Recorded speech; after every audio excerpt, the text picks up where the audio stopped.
皆さんこんにちは。システム情報系の藤井さやかです。今日は都市計画とデータサイエンスと題して講義を行います。この講義では都市計画分野での研究事例を示しながら、データサイエンスが都市計画でどのように活用されているのかを概説します。卒業論文や修士論文での分析例も使って具体的なデータ活用のイメージをつかんでもらいたいと思います。はじめに私の自己紹介です。私は筑波大学社会工学類の卒業生で、筑波研究学園都市建設初期に筑波に転入し、町の変化を見てきました。都市計画が専門で、特に都市計画制度の活用効果の研究や、市民と一緒に行うまちづくりの研究を行っています。今日の講義以外に、こちらに挙げた講義を担当していますので、もし興味があったら、より専門的な講義も、受講をしてみてください。では今日の講義の概要です。大きく2つに分けてお話ししていきます。まず都市計画とデータサイエンスの概要をお話しし、その後3つの分析事例から都市計画にとってのデータサイエンスについて考えていきます。はじめに都市計画とは何かを考えます。こちらに紹介する文章は、私が担当する専門導入科目都市計画入門のシラバスに記している講義の到達目標です。都市にはたくさんの人が集まり活動しています。それらの活動を支えるためには、活動の場となる施設、それらをつなぎ動かす交通や供給施設などの基盤、緑や快適な空間といった環境が必要です。多様な価値観と属性の人々が集まる中で、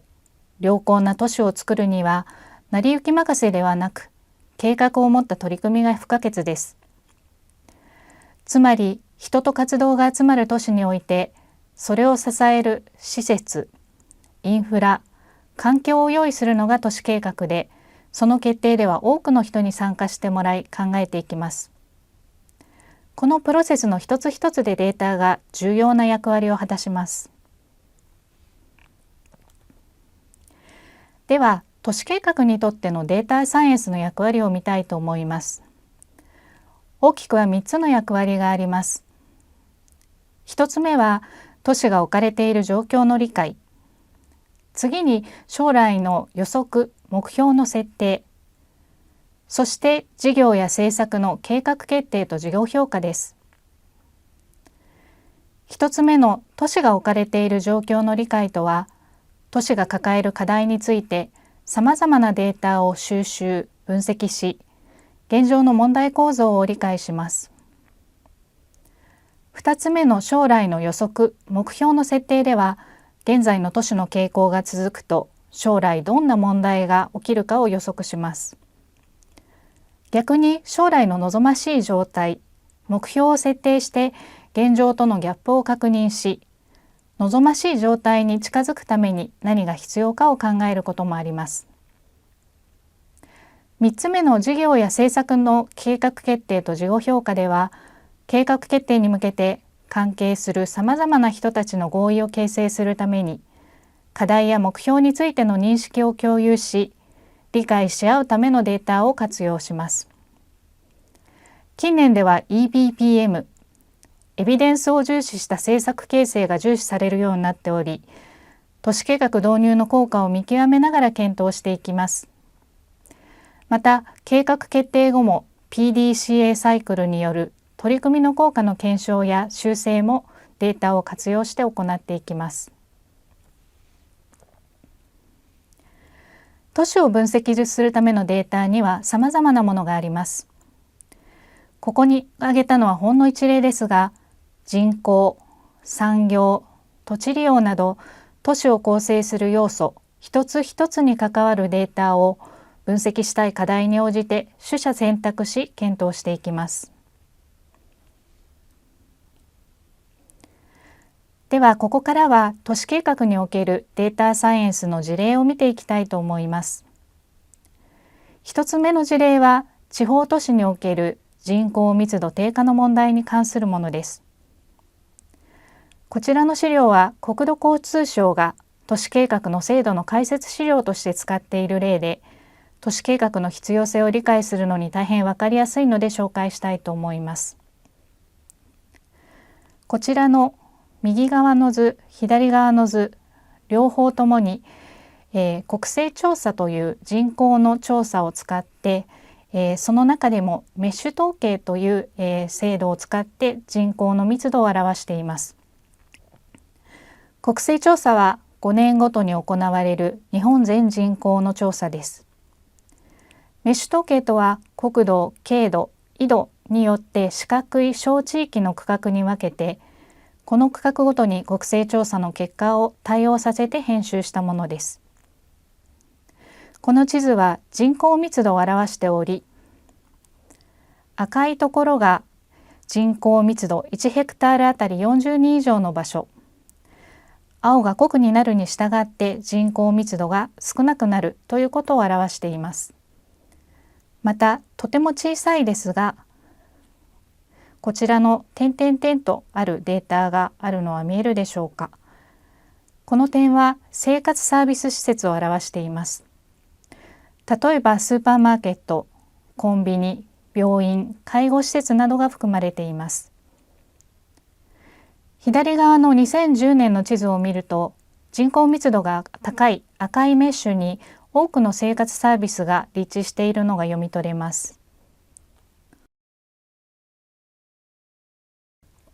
この地方都市では人口減少と居住地の分散が進んでおり、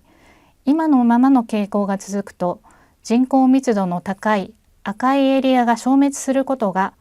右側の地図でわかります。2040年には赤いところがなくなっています。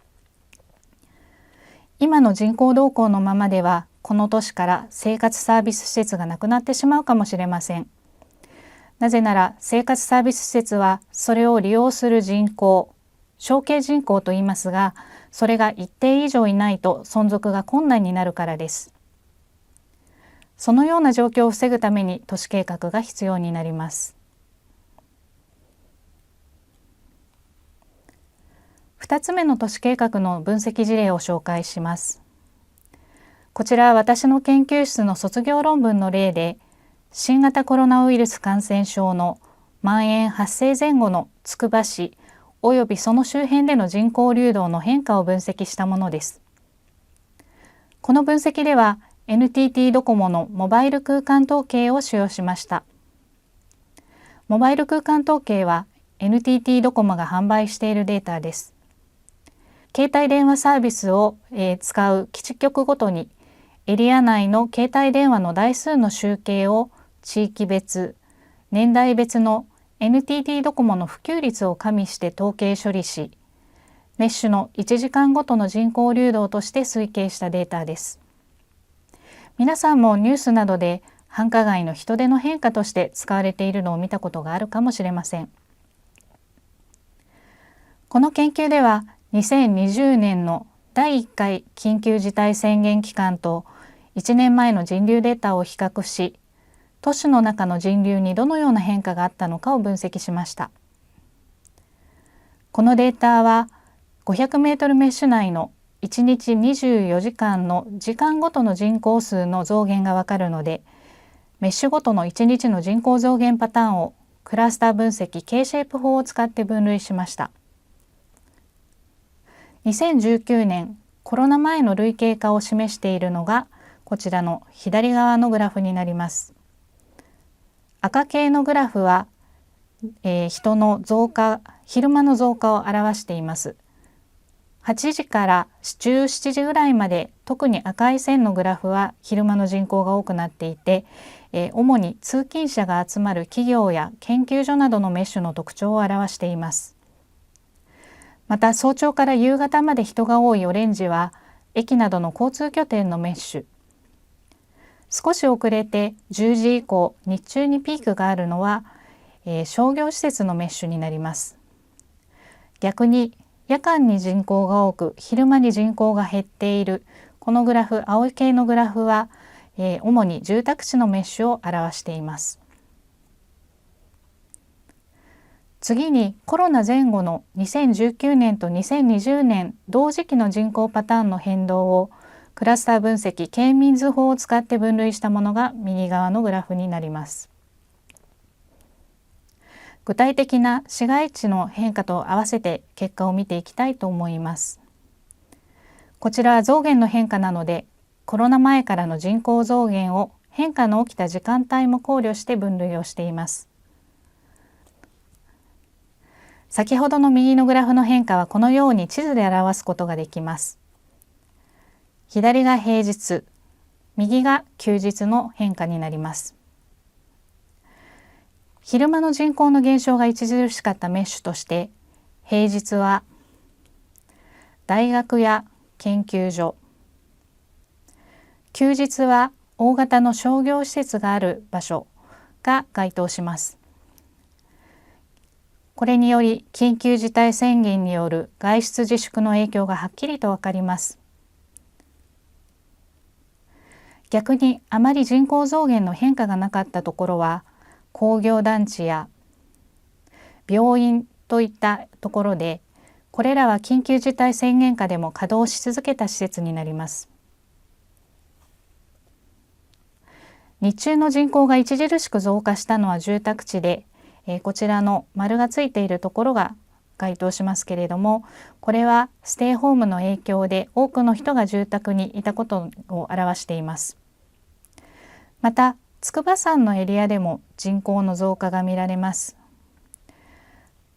これは現地の方にお話を聞いたところ、密にならないアウトドアのアクティビティの需要の増加が見られたということです。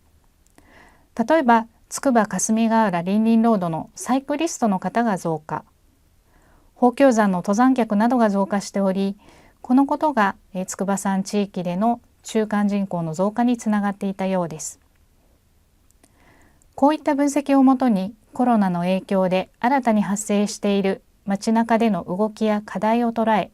対応を検討していくのが都市計画の役割です。もう一つ事例を紹介します。こちらは郊外住宅地の再生分析です。最もアナログなデータ収集と分析の例ではありますが、近年急速にデータ収集の方法が洗練されてきている部分でもあります。また、かなり具体的なまちづくりの課題を抱えていて、一方で公的な統計分析では対応しきれないデータ活用の事例でもあります。郊外住宅地と呼ばれるエリアは、良好な住環境や街並みを備え、都心から離れた地域にある住宅に特化したエリアです。全国に3000団地あると言われています。1970年から80年代に開発されたものが多く、開発から40年以上が経過し、高齢化や空き家化が問題になっています。こちらの下の図は、国土交通省の資料から抜粋したものですが、住宅地の街開きからだんだんと時間が経過していくに従って人口構成が大きく変わっていくことをモデル化したものです。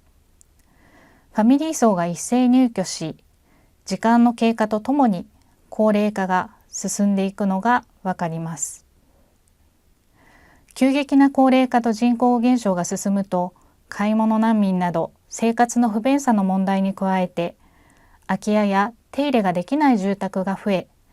住環境や街並みの悪化、さらには街の存続も危ぶまれています。そういった郊外住宅の一つで、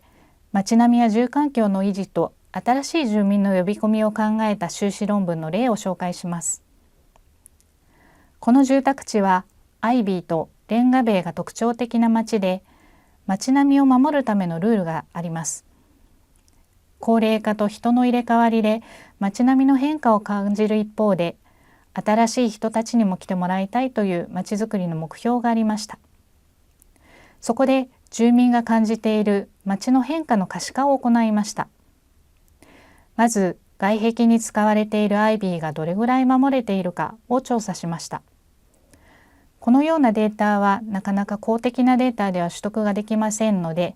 今こちらで見せているような、一個一個の、状況を表したこのような判断基準を作り、現地を歩いて一軒一軒の建物がどういった状況にあるのかを地図上に記録して集計していきました。その結果がこちらの地図です。プライバシーの関係もあるので、地図ではなく集計データで分析をしていきます。多くの住民がアイビーを維持しているこの緑色のところ、鉢のところも含めて緑のところに該当していますが、建て替えや増加にかかわらず一部アイビー以外の植栽を植えている、取ってしまったような住宅も増えてきています。また建て替えで生垣やコンクリート化に変えてしまう、そういった家も増えてきています。同様にレンガ塀の現状も見てみました。こちらのように建て替えでレンガ塀の一部もしくは全部が取り壊されているのがわかります。駐車場についても見てみますと、建て替えで駐車できる車の台数が増加しているのがわかります。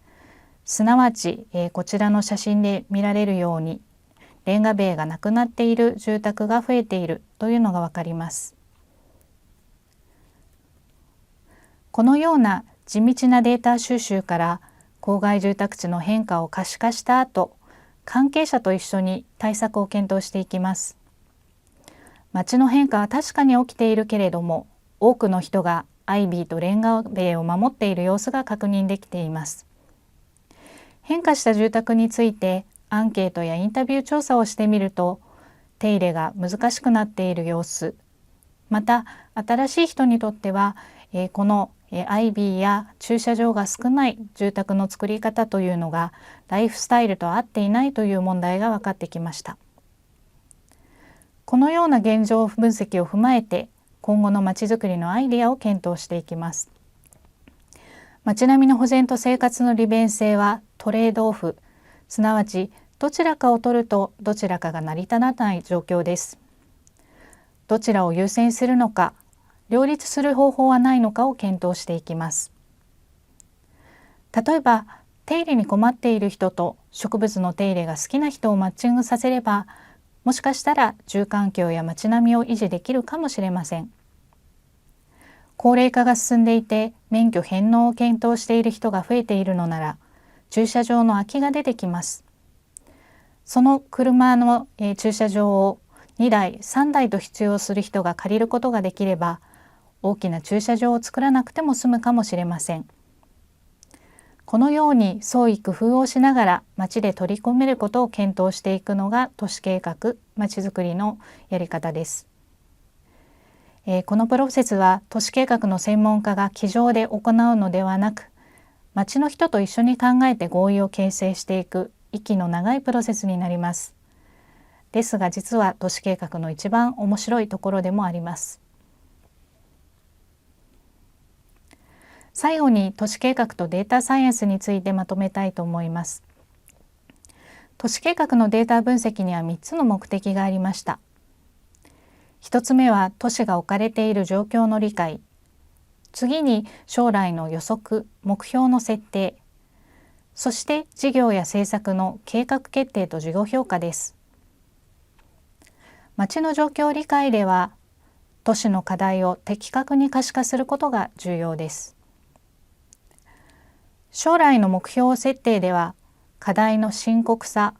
目標実現までのギャップを確認し、戦略を検討していきます。そして計画決定や事業評価では、合意形成をいかに導くかが重要です。データから自動的に決定できないので、さまざまな意向の中からいろいろな人の考えがウィンウィンとなる方策を検討して効果を検証しながら、より適切な計画を検討していきます。スーパーシティやスマートシティといった新しいプロジェクトも出現し、近年都市を分析するデータや分析手法は大きく発展しています。都市計画におけるデータサイエンスの重要性はますます高まっています。皆さんの創意工夫で新たな都市の見方を発見してください。